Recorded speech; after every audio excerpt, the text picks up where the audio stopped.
যুক্তরাষ্ট্রের president Donald Trump ও চীনা নেতা শি জিনপিংয়ের মধ্যে বহুল প্রত্যাশিত বৈঠক নিয়ে আলোচনা চলছে। এর মধ্যেই বৃহস্পতিবার 25 সেপ্টেম্বর 6টি মার্কিন কোম্পানির ওপর নিষেধাজ্ঞা দিয়েছে চীন। এ খবর জানিয়েছে সংবাদ সংস্থা অ্যাসোসিয়েটেড প্রেস।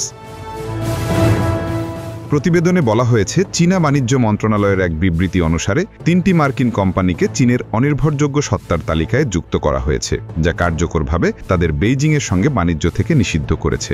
মন্ত্রণালয় বলেছে, কোম্পানিগুলো তাইওয়ানের সঙ্গে তথাকথিত মানবিক প্রযুক্তিগত সহযোগিতায় জড়িত হয়েছে, যা চীনের জাতীয় সার্বভৌমত্ব, নিরাপত্তা ও উন্নয়ন স্বার্থকে মারাত্মকভাবে ক্ষুণ্ণ করছে।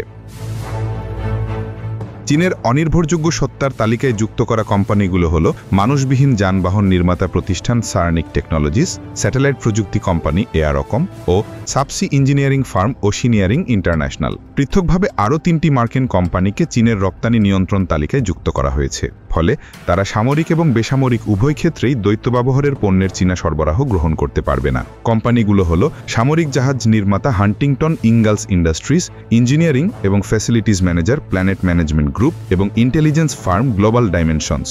এই 3 কোম্পানি চীনের জাতীয় নিরাপত্তাকে বিপন্ন করছে বলে জানিয়েছে চীনের বাণিজ্য মন্ত্রণালয়। প্রতিবেদনে জিনুক রহমান, কণ্ঠে মৃদুল। আপনারা দেখছেন ওয়ার্ল্ড ভিউজ।